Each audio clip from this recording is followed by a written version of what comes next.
looking at the rhetoric that's coming from a lot of mainstream media programs and also from various governments, it would appear that not many people understand the Russians. Not many people understand what the Russians are about. Now, I'm not going to claim to be a complete expert here, but I do have some Russian friends, and I have actually once been to Russia actually, so maybe my knowledge is a little bit better than a lot of people's,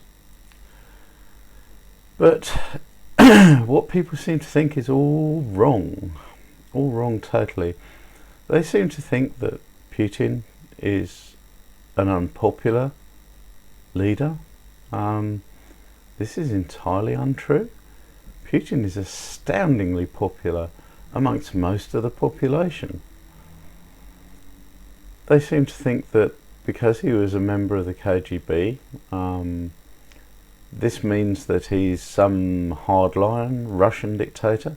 This also isn't true.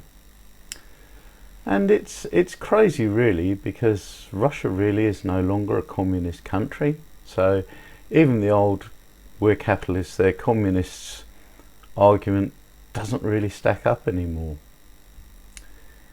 And when you look at statesmanship, Putin is really admirable. There is a lot of things this man does that no other leader in the world does. Okay? And you can compare him with any world leader, and I think the other world leader will come off second best. So Putin's incredibly popular. Russia itself now has a lot of freedoms. Russia itself is now a reasonable place to live. Gone are the food queues, unless the current currency problems bring them back, of course, but that would hardly be Putin's fault. Now, let's just have a look at Putin's level of statesmanship. Let's see him answer some questions. And this is one of his press releases. It's not staged. There are something like 300 journalists there. He does these once a year. He does smaller releases with maybe 50 or 60 journalists every couple of months. And you compare this with Obama, with his carefully prepared questions that have to be submitted in advance, and the day-to-day press releases that usually are handled by some minion somewhere. Western countries almost universally now believe that there's a new Cold War, and that you frankly have decided to create that. We see almost daily Russian aircraft taking sometimes quite dangerous maneuvers towards Western airspace. That must be done on your orders. You're the commander-in-chief. It must have been your orders that sent Russian troops into the territory of a sovereign country. Crimea first, and then whatever it is that's going on in eastern Ukraine. Now you've got a big problem with the currency of Russia, and you're going to need help and support and understanding from outside countries, particularly from the West. So can I say to you, can I ask you now, would you care to take this opportunity to say to people from the West that you have no desire to carry on with a new Cold War, and that you will do whatever you can to sort out the problems in Ukraine? Thank you.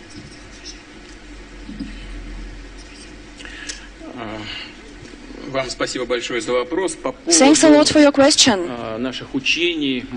As for our exercises and maneuvers, as well as the development of our military forces, you've stated that Russia, to a certain extent, contributed to the tension that we are witnessing in the world. Of course, Russia has contributed to the tension, but only in a sense. The only thing we've done is that we've been protecting our interests in a tougher way. We are not aggressive. We are not attacking anyone in the political sense of the word. We are not encroaching upon anyone's interests. We are just protecting our own. And the miscontent of our American partners is due to what we are doing. And it is not due to what we do in some security areas. It is not due to the maneuvers that could provoke tensions, for example. Let me explain what I mean.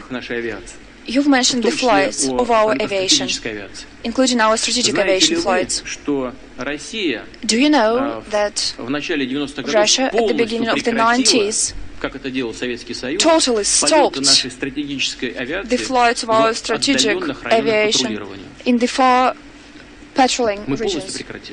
We totally stopped them, to the contrary of what the Soviet Union had done. But the American strategic aircraft with nuclear weapons on board continued their flights. Why did they do so? Whom were they threatening? So we did not fly. We stick to that practice. But maybe only 2 or 3 years ago we renewed the flights. We resumed the flying practice. So who provoked the tension? Was it us? I don't think so. We only have 2 military bases abroad in Kyrgyzstan because it is a strategically dangerous direction. We organized a base in Kyrgyzstan upon the request of Mr. Akayev, who was the president back then, because the terrorists entered the country. And we also have a military base in Tajikistan, at the border with Afghanistan. But I suppose you must be interested in preserving our bases there.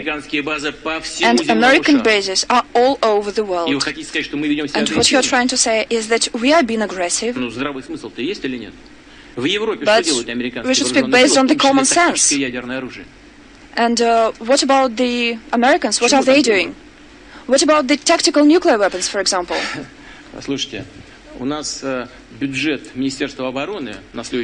budget of our Ministry of Defense for the next year has grown. And at the moment, it is about $50 billion in total. And the Pentagon's budget is 10 times higher. I think the Congress recently adopted the budget of $575 billion. And you are trying to say that we are pursuing an aggressive policy. Now let's compare this with an Obama press release. Colleen McCain-Nelson. Thank you, Mr. President. There you are. You spoke earlier about 2014 being a breakthrough year, and you ended the year with executive actions on Cuba and immigration and climate change. But you didn't make much progress this year on your legislative agenda, and some Republican lawmakers have said they're less inclined to work with you if you pursue executive actions so aggressively. Are you going to continue to pursue executive actions if that creates more roadblocks for your legislative agenda? Or have you concluded that it's not possible to break the fever in Washington and the partisan gridlock here? I think there are real opportunities to get things done in Congress. As I said before, I take Speaker Boehner and Mitch McConnell at their words that they want to get things done. I think the American people would like to see us get some things done. The question is going to be, are we able to separate out those areas where we disagree and those areas where we agree? I think there are going to be some tough fights on areas where we disagree. If Republicans seek to take health care away from people who just got it, they will meet stiff resistance from me. If they try to water down consumer protections that we put in place in the aftermath of the financial crisis, I will say no. And I'm confident that I'll be able to uphold vetoes of those types of provisions.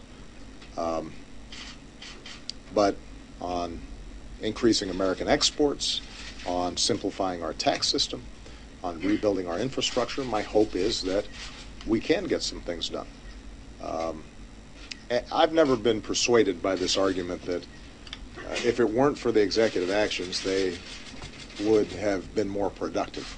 There's no evidence of that. So I intend to continue to do what I've been doing, which is where I see a big problem and the opportunity to help the American people, and it is within my lawful authority to provide that help, I'm going to do it. And I will then, side by side, reach out to members of Congress, reach out to Republicans and say, let's work together. I'd rather do it with you.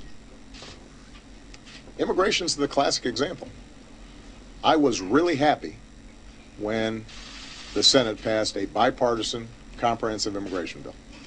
And I did everything I could for a year and a half to provide Republicans the space to act, and showed not only great patience but flexibility, saying to them, look, if there are specific changes you'd like to see, we're willing to compromise, we're willing to be patient, we're willing to work with you. Ultimately, it wasn't forthcoming. Now, I did a video earlier that tried to rub in how much America and Russia are changing places. I won't go into all that again, but I'll provide you with a link to that video because it's still very valid. Months later, in fact, it's more valid than ever. It would seem that the new land of the free will become Russia, the new land of the oppressed will become America. So the American people don't really understand this, and they don't understand the effect that the sanctions that America essentially unilaterally has forced the EC to put onto Russia, and itself is putting on Russia, is having on their own businesses. And they look at the sinking of the ruble and they think this is a big problem for Russia. Well, no, not so. Because the thing is that America is run by the major corporations. Now, if the dollar were to sink the way the ruble is doing, this would cause those corporations no end of headache.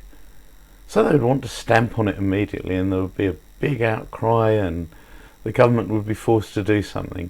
However, Russia is a totally different kettle of fish. Russia is not run by its major corporations.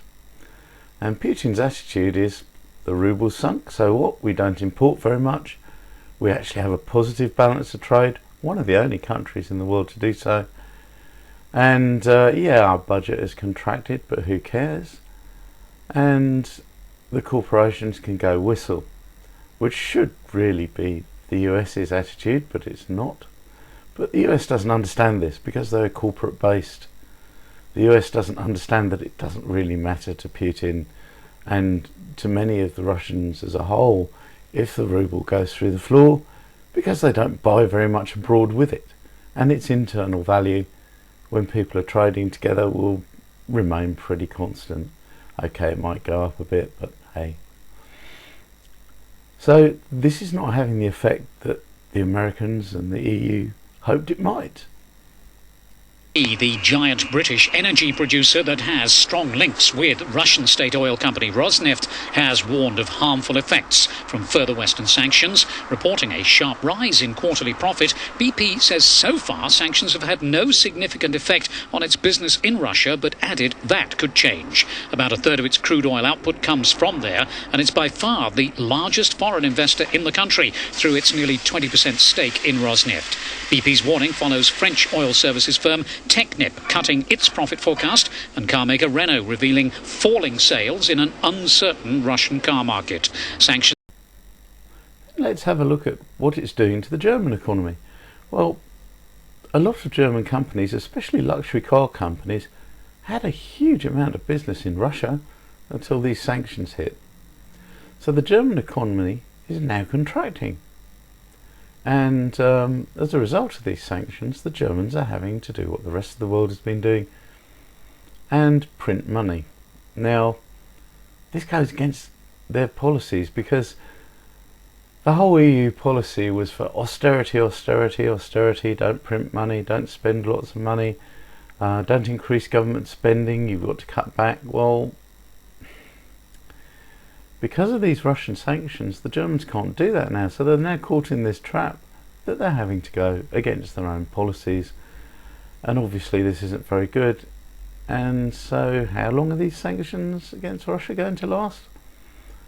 I would say that Russia could weather out these sanctions until the EU goes completely bust. Now, maybe this is the US government's intention. I don't know. It may very well be that the US government really intends to collapse Europe. And Russia is just an unfortunate bystander. Who knows? The thing is that the US government is not transparent enough. And these things are not discussed. So we don't know what's going on. We have no idea. Well, if you found this entertaining, useful or whatever, please like, share and subscribe. And I'll see you later.